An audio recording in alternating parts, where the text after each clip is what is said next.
Hai Tribuners, kembali bersama saya Cornel Dimas dalam program Selebrasi Lokal, membincangkan Piala Dunia dalam perspektif lokal. Kita sudah di penghujung turnamen Piala Dunia 2022. Partai puncak akan mempertemukan tim yang sama-sama mengoleksi 2 bintang, Argentina dan Prancis. Argentina berstatus juara Piala Dunia 1978 dan 1986. Sedangkan Prancis merupakan juara Piala Dunia era modern 98 dan 2018. Siapakah yang akan menambah 1 bintang di atas logo mereka? Baik Tribuners, untuk membahasnya, saya sudah kedatangan bintang tamu, penyerang Borneo FC, Sultan Sama. Halo Bang Sultan, gimana kabarnya? Halo, baik. Ya, cuman nih, partai final.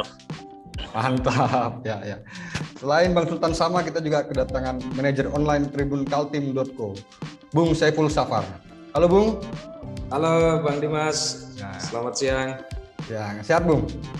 Alhamdulillah sehat. Mantap, ya. Baik, kita akan membahas partai yang sangat seru, yang kedua tim ini memiliki mentalitas juara. Sebelum kita terlalu dalam membahas, saya ingin menanyakan tentang performa keseluruhan Argentina dan Prancis sejak dari babak penyisihan grup sampai babak final.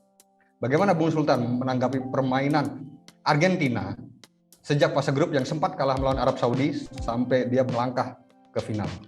Silakan. Banyak yang meragukan sih di partai pertama Argentina kalah sama Arab Saudi, tapi kalau penilaian saya sih kalah di awal, dia habis itu nggak mau kalah lagi. Jadi Argentina semakin kuat mentalnya untuk juara, apalagi ada Messi dan Otamendi di bawah lebih kuat lagi. Saya sih kans juaranya kuat sih, mudah-mudahan aja sih nanti mahal. Oke. Lalu bagaimana dengan Prancis, Bang Sultan? Karena Prancis ini kita tahu adalah tim juara bertahan dan dia di awal turnamen juga meyakinkan. Ya, Prancis sih yang berbahaya lini sayapnya ya menurut saya. Ada Mbappe, Griezmann. Kalau tengah sih kayaknya lagi bertarung ini kayaknya di tengah. Ya. Ada Paul juga kan di Argentina. Ya. Tapi yang di sektor sayap ini, kalau sayapnya Prancis mati, otomatis nggak ada suplai buat Giroud. Oke. Oke, baik. Bung Saiful, bagaimana performa Argentina secara keseluruhan sejak fase grup? Ya, kalau melihat performa tim Tenggo di Piala Dunia kali ini kurang lebih sama ya dengan Prancis ya. Mereka sempat mengalami kekalahan di fase grup, tapi mentalitasnya itu kemudian bangkit. Mereka kemudian bangkit di babak fase gugur, dan kita lihat sampai pada laga terakhir kemarin melawan Kroasia, Argentina justru semakin membuktikan kualitasnya bahwa mereka adalah spesialis tim spesialis turnamen ya. Begitu juga Prancis saya rasa. Saya rasa Prancis juga dari tahun ke tahun, dari Piala Dunia ke Piala Dunia berikutnya juga semakin membuktikan bahwa mereka adalah tim spesialis turnamen. Jadi laga final besok malam menurut saya adalah laga final ideal untuk Piala Dunia ya, Qatar ini. Siap, baik. Ini merupakan duel tim juara. Argentina berstatus juara Copa America 2021, sedangkan Prancis juara bertahan Piala Dunia dan sempat juara UEFA Nations League. Lalu berdasarkan pengalaman Bang Sultan sendiri, sejauh mana mentalitas juara itu berpengaruh di laga final? Saya rasa mental pengaruh dari Messi kayaknya yang bakal mengangkat seluruh tim ya. Apalagi ini di Piala Dunia terakhir Messi, selain Ronaldo, bakal 100% kayaknya untuk mengangkat trofi Piala Dunia. Seorang Messi itu beda karena bisa merubah permainan, bisa mengangkat semangat tim. Ya, mudah-mudahan lah. Baik, baik. Bung Saiful, bagaimana dengan mental juara dari tim Prancis dan Argentina? Ya, mengapa ini menjadi laga yang sangat menarik, Bung Dimas? Karena keduanya ini bertabur bintang, yang kedua juga punya pengalaman sebagai tim juara ya. Meskipun kita tahu secara statistik Argentina itu paling banyak masuk ke final ya, termasuk paling banyak masuk ke final setelah Jerman ya. Tetapi rekor Argentina di final itu lebih banyak kalahnya daripada menangnya di Piala Dunia gitu. Berbeda dengan Jerman mungkin yang punya nasib lebih bagus ya. Sementara Prancis, kalau kita lihat kekuatan Prancis itu titik baliknya sejak Piala Dunia 98 ketika mereka menjadi tuan rumah. Dari situ kita melihat Prancis betul-betul tampil sebagai kekuatan baru di sepak bola dunia dan membuktikan bahwa mereka bisa tampil di final selama 4 kali dari tahun 98, 2006, kemudian di Piala Dunia 2018 di Rusia kemarin mereka juga tampil di final dan keluar sebagai juara, dan ini adalah kali keempat. Di Qatar adalah kali keempat mereka tembus ke final. Saya rasa mentalitas juara itu sangat berimbang ya kalau kita bicara dari kedua tim ini. Tapi siapa yang akan keluar sebagai pemenang, publik hari ini menantikan bagaimana tim Tenggo bisa meraih juara mereka yang ketiga gitu. Apalagi di situ ada sosok Lionel Messi yang bahasanya Bang Sultan tadi adalah Piala Dunia terakhir Messi ya di turnamen kali ini. Jadi semua orang sangat lagi euforianya untuk melihat bagaimana Messi tampil sebagai juara di turnamen ini. Siap. Baik, tadi menyangkut tentang prestasi Prancis di final. Kita tidak bisa lupakan bahwa Didier Deschamps adalah orang yang lahir dari rahim 98. Dan dia berhasil mempertahankan mental juara itu ke tim yang dia latih sekarang. Nah, kalau menurut Bang Sultan, sejauh mana peran dari seorang sosok juara ketika masih di pemain lalu di pelatih itu berpengaruh ke tim Prancis sendiri? Ya, sangat berpengaruh lah, karena pengalaman sebagai pemain, apalagi Didier Deschamps kan seorang leader di lini tengah yang dimanapun dia main, di Juventus, di Prancis, pasti dia bakal memberikan semangat, spirit, dan pengalaman saat final, karena final itu pertandingan terakhir lah, udah nggak ada, kalau udah kalah udah nggak bisa ini lagi. Kalau penyisian kan masih ada pertandingan selanjutnya, dan saya rasa pengaruh dari Deschamps juga bagus sih. Ya, itu yang harus diwaspadai Argentina. Ya. Lalu bagaimana komentar Bang Sultan terkait dengan sosok Lionel Scaloni meskipun baru meraih 1 trofi juara di timnas Argentina? Kalau menurut saya sih lebih banyak pengaruh Messi kayaknya daripada tadi. Kalau menurut saya, karena permainan dari Argentina semua kayaknya strategi Messi untuk mengalirkan bola gitu, kayaknya dari Messi kayaknya, menurut saya ya. Nggak tahu kalau betul pelatihnya. Siap. Bagaimana Bung Saiful mengomentari tentang sosok Lionel Scaloni, mantan pemain Lazio dan kini menjadi pelatih tim Tenggo? Ya, tentu agak berbeda sekali kalau kita mau bicara head to head ya, head to head antara Deschamps dengan Scaloni tentu jauh berbeda gitu. Deschamps punya pengalaman yang panjang ketika menjadi pemain dan prestasinya juga sudah terbukti. Lalu kemudian tampil sebagai pelatih juga sudah beberapa kali mengantarkan Prancis sampai ke final ya. Sedangkan Scaloni, kalau kita lihat track record dia waktu dia jadi pemain, dia bukan jadi pemain yang tersorot habis gitu ya, dan bukan pemain yang di atas rata-rata gitu. Dia memang benar pernah berkiprah di Liga Italia Serie A bersama Lazio, lalu juga pernah bermain di La Liga gitu. Tetapi selama kiprahnya sebagai pemain, Scaloni bukan pemain yang di atas rata-rata, jadi pemain yang biasa-biasa saja gitu. Dan kemudian ketika Scaloni menjadi pelatih, dia baru 1 kali mengantarkan Argentina ke final dan keluar sebagai juara. Jadi tentu kalau kita mau membandingkan antara track record Deschamps dengan Scaloni tentu jauh berbeda, ibarat langit dan bumi, Bung. Dan saya rasa ini akan menjadi pembuktian bagi Scaloni apakah di final ini dia bisa mengalahkan pengalaman-pengalaman itu, apakah dia bisa mengalahkan pengalaman matangnya Deschamps gitu. Kalau dia pembawa Argentina juara, tentu namanya akan semakin naik daun dan mematahkan catatan-catatan pengalaman bagusnya Deschamps selama berkarir ya. Saya rasa itu. Oke, baik. Bang Sultan, terkait dengan peran Lionel Messi di laga nanti, bagaimana mentalitas Messi, seorang pemain dengan nama besar dan bergelimang gelar dan pengalaman yang tinggi sekali di level internasional? Bagaimana sejauhnya peran Lionel Messi berpengaruh ke anak-anak muda Argentina nanti?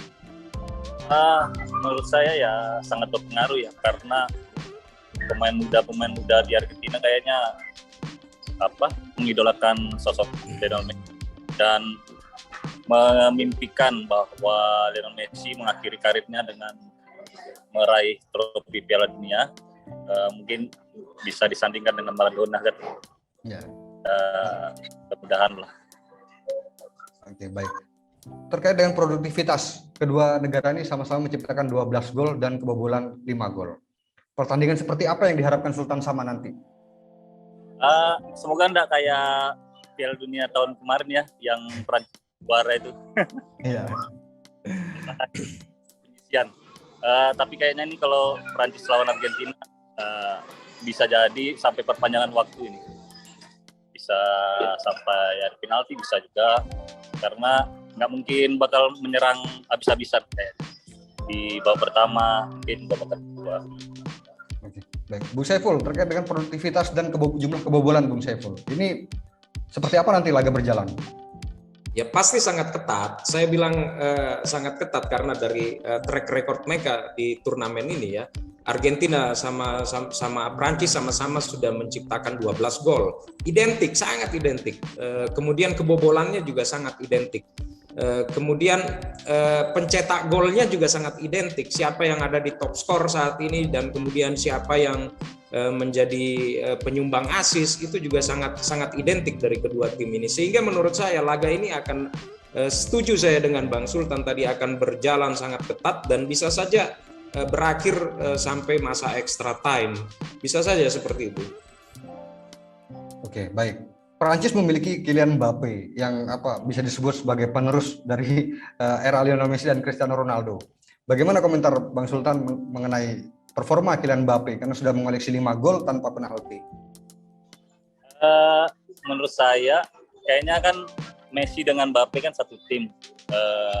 Messi kayaknya tahu kelebihan dan kelemahan Mbappe, mungkin bisa memberitahu si Molina kayaknya. Molina atau si siapa? Bek kiri. Acunya. Ya, acunya. Ya, baik.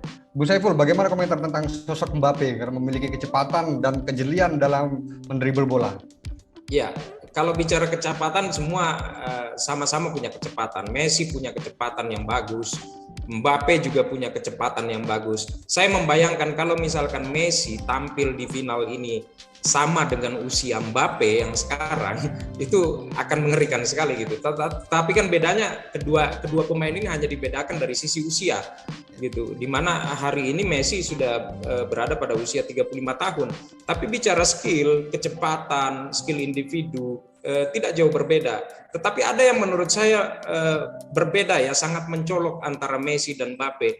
Mbappe cenderung permainannya kalau sudah di depan agak cenderung egois gitu. Sementara Messi punya kelebihan mampu menciptakan ruang dan mampu memberikan membawa timnya keluar dari tekanan. Itu yang saya melihat perbedaan mendasar dari dua pemain ini antara Messi dan Mbappe. Oke, baik. Berdasarkan sejarah, Piala Dunia ini selalu menampilkan sosok-sosok kejutan. Ketika 98 kita masih ingat ada Emmanuel Petit yang di final mencetak gol. Sedangkan pada 2018 kita masih ingat Benjamin Pavard yang juga mengejutkan dan itu mencetak gol. Lantas siapa di antara pemain di Argentina dan Prancis ini yang bisa mengejutkan atau bisa menjadi pembeda? Karena kita tahu di Prancis ada Oliver Giroud dan Antoine Griezmann. Sedangkan Argentina ada Enzo Fernandez dan Julian Alvarez. Gimana Bung Sultan menanggapi ini? Menurut saya kayaknya Alvarez kayaknya ya, yang striker itu yang Mudah. Beruntung. Kemarin itu kayaknya bolanya ke dia lagi. Ya. Kayaknya dia kayaknya bakal bisa jadi golden boy kayaknya. Ya. Kalau menurut Bang Sultan, Julian Alvarez ini tipikal striker yang seperti apa? Dia kayak apa ya? Kayak pelan-pelan tapi mematikan itu. Lugu-lugu gitu loh. Satunya Argentina yang tidak pakai tato kayaknya. Iya, kelihatan. Iya, taat beragama itu. Baik, Bung Saiful, bagaimana komentarnya tentang sosok pembeda yang akan terjadi di final? Ya, saya setuju. Kalau di Argentina saya setuju Julian Alvarez ya. Beberapa kali dia mampu membuktikan itu bahwa dia tampil sebagai sosok kunci dan sosok pembeda gitu. Di saat semua orang matanya tertuju kepada Messi, justru Julian Alvarez membuat situasi yang berbeda di lapangan dan dia satu-satunya pemain di Argentina yang menurut saya di lini depan sangat klop dengan Messi ya, meskipun usia mereka jauh berbeda gitu ya, jauh berbeda, tetapi dari sisi pengertian dan lain sebagainya itu sangat klop dengan Messi. Dan satu kelebihan dari Julian Alvarez adalah pandai menempatkan posisi, sehingga menurut saya kalau ditanya siapa pemain di Argentina yang akan menjadi pembeda, Alvarez jawabannya gitu. Nah, kalau di Prancis saya justru mewaspadai Antoine Griezmann gitu. Antoine Griezmann ini dalam beberapa kali tampil di final, dia selalu membuktikan bahwa dia adalah pemain yang bermental juara dan dia adalah tipikal pemain yang punya pengalaman matang di laga puncak ya, punya pengalaman matang di final. Itu beberapa kali dibuktikan. Di 2018 kita lihat bagaimana berawal dari tendangan bebasnya, kemudian tercipta satu gol meskipun golnya bunuh diri melawan Kroasia ya. Lalu kemudian dia juga menyumbang assist dan dia juga pernah juga mencetak gol gitu. Jadi menurut saya memprediksi justru Griezmann yang akan membuat kejutan di Prancis dari kubu Prancis. Baik. Griezmann sendiri mendapat sorotan yang tajam sebelum bergulirnya Piala Dunia. Tetapi saat Piala Dunia berlangsung, justru Griezmann membuktikan bahwa dia punya kualitas dan Didier Deschamps tidak salah memanggilnya. Terutama terjadi pada semifinal kemarin bahwa banyak komentator yang mengomentari permainan Griezmann itu kesurupan Paul Pogba dan N'Golo Kante. Karena dia mengalah di posisi depan, dia mengalah dan dia mundur ke belakang. Bagaimana komentar Bang Sultan terkait dengan Griezmann yang justru punya peran besar ketika posisinya dipindah sebagai gelandang? Ya mungkin dia si Didier Deschamps sebagai pelatih kan lebih jeli lah, karena Griezmann itu kan bukan tipe striker yang seperti Giroud yang berdiri hanya di kotak penalti, tapi Griezmann punya dribbling, punya shooting dan kadang dia bisa melebar ke sayap. Saya rasa kalau dia main di belakang striker lebih banyak peluang dia, karena gelandang bertahan pasti bingung kalau pemain itu muncul gitu. Kalau pemain tipe-tipe Griezmann tuh berbahaya. Siap. Kalau saya membayangkan itu Griezmann itu gaya permainan itu mirip seperti Sultan Sama. Bagaimana dia bisa di lini depan, dia bisa menjelajah di segala lini. Namun ketika dipindahkan ke gelandang tengah atau gelandang bertahan dan gelandang serang, dia juga punya peran yang besar. Apa sih yang dirasakan seorang pemain ketika posisinya dipindah dan diminta pindah oleh pelatih? Sebagai pemain, kalau itu yang terbaik dari pelatih, sebagai pemain yang profesional harus bisa lah, karena nggak mungkin juga pelatih memberikan tugas yang kita tidak bisa, karena sebelumnya pasti kan di latihan pasti dicoba dulu, kalau sukses terus, kalau gagal biasanya ragu-ragu ke pelatih. Oke, terkait dengan ego, karena kan penyerang itu kan yang dibutuhkan adalah gol. Tapi sedangkan ketika dia dipindah posisinya dari striker ke lini kedua, itu tentu dia harus mengalah terhadap segalanya. Itu bagaimana Bang Sultan menanggapi? Kalau seorang Griezmann, apalagi yang menyuruh Didier Deschamps, kayaknya dengar. Karena itulah yang bedanya pelatih Didier Deschamps itu dengan Scaloni kayaknya, yang bedakan itu. Apalagi dia tipe pelatih yang cerdik kalau dari Deschamps. Kalau pemain sih pasti terima aja, karena nggak mungkin juga nggak ada peluang, pasti ada peluang. Kalau punya skill pasti bisa bikin gol juga. Oke, baik. Bung Saiful, bagaimana komentar tentang Griezmann sendiri yang dia bisa penampilan baik meskipun jadi gelandang. Bahkan kemarin sempat turun beberapa kali dan permainannya dianggap mirip seperti N'Golo Kante, menggantikan peran Kante. Siap. Di timnas Italia saya mengingatkan gaya permainan Griezmann itu seperti Del Piero ya, yang bisa berada sangat mematikan ketika dia berada di belakang penyerang. Dan saya melihat itu dibuktikan pada turnamen kali ini ketika Deschamps memanfaatkan kecerdikannya sebagai pelatih dengan memberikan keleluasaan pada Griezmann untuk bermain sedikit ke tengah dan menjadi pelayan terhadap Giroud, terhadap Mbappe dan lain-lain di lini depan gitu. Dan saya rasa itu posisi ideal yang sangat mematikan bagi seorang Griezmann ketika dia berada pada posisi itu. Berbeda ketika dia berada pada posisi target man. Hasilnya cenderung kita lihat bagaimana ketika waktu di Barcelona, kemudian di Atletico Madrid ya, dan ketika dia bermain di timnas itu jauh sekali perbedaannya, jauh sekali peranannya, peranan Griezmann ketika bermain di klub dengan bermain di timnas. Dan saya rasa itu yang akan menjadi pembeda bagi seorang Griezmann di timnas Prancis. Dan ingat Bung, di final kali ini ada beberapa pemain yang sudah punya pengalaman bermain di final sebelumnya di 2018. Ya salah satunya adalah Griezmann. Selain Griezmann ada Hugo Lloris, kemudian juga ada Varane ya. Dan saya rasa ini yang sangat perlu untuk diberi perhatian lebih oleh Scaloni untuk mengawal dan mematikan pemain-pemain ini. Saya rasa itu. Baik, terkait dengan Argentina, ada sosok Rodrigo De Paul yang perannya juga sangat besar di lini tengah. Bagaimana Bung Sultan menilai Rodrigo De Paul?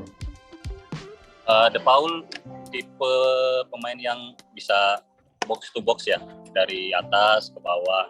Dan di Argentina dia pemain yang paling banyak kayaknya kilometernya itu. Ya benar. Daya jelajah. Ya, daya jelajah. Dan dia juga bisa ke bawah untuk bertahan, menyerang juga bisa. Jadi saya rasa pengaruh Paul akan sangat berperan nanti di pertandingan final nanti. Apalagi fakta bahwa Rodrigo De Paul rekan setim dari Antoine Griezmann di Atletico Madrid. Jadi dia punya kunci yang mematikan supaya pergerakan Griezmann tidak leluasa di lini tengah. Bagaimana Bung Sultan? Komentarnya. Ya. Ya, bagaimana komentarnya tentang Rodrigo De Paul yang punya pengalaman bersama Griezmann di Atletico Madrid? Ya, makanya itu partai ini kayaknya partai satu tim di klub nih. Karena saling sama-sama tahu dan saling sama-sama berperan di tim. Jadi untuk tugas Paul kayaknya jaga Griezmann nanti malam, dan tugas Rabiot kayaknya jaga Messi gitu. Ya, siap. Baik. Bung Saiful, selain ada Mbappe dan Messi di PSG, ada Griezmann dan De Paul Atletico Madrid. Juga ada pemain Manchester United, ada Lisandro Martinez dan si Rafael Varane. Lalu ada pemain Tottenham Hotspur, Hugo Lloris, dan di Argentina ada Christian Romero. Sejauh mana nanti ini bakal berjalan? Ya, pasti sangat ketat lah, pasti sangat ketat. Kalau ditanya diprediksi bagaimana pertandingan ini akan berjalan, ya menurut saya pasti akan berjalan sangat ketat, di mana dengan fakta tadi banyak pemain yang berada dalam satu klub dan hari ini bermusuhan. Tentu mereka satu sama lain sudah punya pengalaman untuk melihat kelemahannya di mana. Kalau menurut Bung Sultan tadi misalkan Messi mungkin akan membisiki penjaga gawangnya bahwa ini nih titik kelemahannya Mbappe nih. Jadi menurut saya di situ kelebihannya dari laga final ini gitu. Dan apakah pemain-pemain ini akan menjadi pembeda dalam laga final nanti? Saya rasa iya. Dari pemain-pemain itu akan menjadi pembeda pada laga final nanti. Oke, baik. Mari kita berandai-andai bahwa laga nanti akan tercipta adu penalti.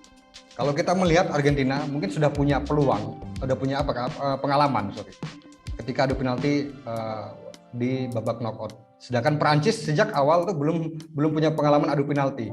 Tetapi Prancis punya kiper yang berpengalaman seperti Hugo Lloris. Bagaimana komentarnya, Bung Sultan, terkait adu penalti? Selain penembak, yang menentukan adalah kiper kalau adu penalti. Tapi saya rasa yang bakal menentukan ini penembak pertama. Kalau penembak pertama masuk, selalu jalannya lurus itu. Penembak pertama Argentina biasanya kan Messi. Ya, kalau Prancis, nggak tahu ini penembak pertamanya. Kalau Mbappe saya rasa nggak berani ya penembak pertama itu. Ya. Kalau Bu Sultan sendiri ketika dalam situasi adu penalti di dalam di kenyataan di lapangan itu, apa sih yang dirasakan seorang pemain atau penendang pertama? Penembak pertama itu sangat menentukan karena kalau sudah ketangkap otomatis yang 2, 3, 4, 5 ini lebih tertekan lagi. Jadi biasanya yang penembak pertama itu yang betul-betul pengalaman dan yang dipercaya lah. Biasanya kapten juga biasanya. Oke, baik. Bung Saiful, terkait dengan adu penalti ini, Argentina memiliki kiper yang benar-benar berpengalaman juga di penalti karena sempat di Copa America tuh dia menepis penalti dan juara dan berjoget ya, Emiliano Martinez. Tapi di Prancis ada Hugo Lloris yang juga pengalamannya matang di bawah gawang. Bagaimana komentarnya, Bung Saiful? Ya, saya nggak mau membayangkan sebenarnya bahwa pertandingan ini akan berakhir di adu penalti. Seburuk-buruknya dia berakhir di extra time untuk kemenangan salah satu tim ya, dan prediksi saya mungkin ke Argentina gitu. Tetapi sekali lagi kalau misalkan itu terjadi, benar bahwa di kedua tim punya sosok penjaga gawang yang sangat mumpuni, ada Lloris, kemudian ada Martinez. Perbedaannya adalah Martinez punya pengalaman berturut-turut dalam 2 kejuaraan yang dia menjadi rising star dalam adu penalti. Sebelum Piala Dunia kali ini, dia juga melakukan itu di Copa America. Jadi puncaknya adalah ketika melawan Belanda kemarin, itu juga membuktikan bahwa Martinez betul-betul membuktikan bahwa dirinya punya mentalitas yang tidak bisa dipandang sebelah mata gitu. Dan seperti kita tahu, Bung Dimas, dalam beberapa kali pernyataannya di pers, Martinez itu selalu mengatakan bahwa dia akan berjuang mati-matian, dia akan tampil habis-habisan di timnas Argentina hanya untuk memenangkan Messi gitu, memenangkan Messi, dan itu diulang berkali-kali, memenangkan Messi, bahwa dia bermain untuk Messi gitu. Dan menurut saya ini akan sangat menarik, pertandingannya akan sangat menarik kalau misalkan sampai ke adu penalti. Dan sekali lagi saya lebih menjagokan ke Martinez dengan mentalitasnya dia yang teruji di 2 turnamen, dan sekali lagi Martinez punya kelebihan merusak mental penendang lawan. Itu yang saya catat ya dari beberapa kali pertandingan. Ya. Kalau kita lihat dari berita terbaru, berita terupdate bahwa Prancis sedang diliputi oleh virus yang mengganggu sejumlah pemain penting. Ya. Bagaimana komentar Bung Sultan terkait dengan situasi Prancis yang lagi galau karena diserang virus? Mungkin itu jadi motivasi buat skuad Prancis ya, karena biasanya seperti dulu di Brasil kan, itu contoh, karena sebagai pengobat negaranya lah. Motivasi buat. Oke, baik, Bung Saiful, terkait dengan kondisi virus yang ada di menghampiri skuad Prancis, terutama di pemain-pemain penting seperti Raphael Varane, bagaimana komentarnya? Ya, kita berharap laga final nanti semua pemain dalam keadaan fit sehingga kita disajikan tontonan yang sangat menarik ya, tontonan yang saling jual beli serangan gitu. tentu kita berharap semua dalam keadaan fit ya. Kita bisa lihat flashback pengalaman final Piala Dunia 98 ketika Prancis menjadi tuan rumah dan di final bertemu Brasil. Itu juga di luar ekspektasi banyak orang ketika Brasil justru kalah 3-0 dari Prancis gitu. Dan kemudian muncullah isu-isu liar setelah pertandingan itu. Ada yang mengatakan bahwa timnas Brasil makanannya diracuni, Ronaldo diracuni waktu itu ya. Dan akhirnya apa? Akhirnya laga final Piala Dunia itu menjadi seperti anti klimaks gitu dengan isu-isu seperti itu. Dan kita berharap final kali ini juga semua pemain dalam keadaan fit sehingga kita bisa disajikan tontonan yang sangat menarik dan tontonan yang saling jual beli serangan. Tidak seperti Piala Dunia tahun 98 yang lalu. Kalaupun misalkan itu terjadi di timnas Prancis hari ini dan Prancis harus kalah dari Argentina di final nanti, ya orang pasti akan mengait-ngaitkannya lagi bahwa ini adalah karma di tahun 98 gitu ketika dia jadi tuan rumah dan lain sebagainya. Jadi saya berharap semua dalam keadaan fit, pemain-pemain itu dalam keadaan fit. Baik, sekarang kita masuk bagaimana prediksi skor yang akan berlangsung. Kalau dari Bung Saiful sendiri, kira-kira prediksi skor berapa dan siapa pencetak gol? Ya, saya memprediksi pertandingan ini berakhir dengan skor 2-1. Tapi berakhirnya sampai ke babak extra time ya. 2-1 untuk kemenangan Argentina. Siapa pencetak golnya? Messi, Alvarez, dan di Prancis yang mencetak gol adalah Griezmann. Oke, baik. Bang Sultan sama, siapa pencetak gol dan berapa prediksi skor yang akan tersaji di laga nanti? Messi, penalti. Spesialisnya. Berarti 1-0 itu di waktu normal atau di perpanjangan? Normal. Waktu normal, oke. Ya. Berarti ini karena Messi sebagai spesialis penalti ya, sudah 3 gol dicetak Messi dari skema titik putih. 99%. Oke, baik. Kalau Messi yang mencetak gol penalti, kira-kira seperti apa yang terjadi sehingga bisa menimbulkan penalti?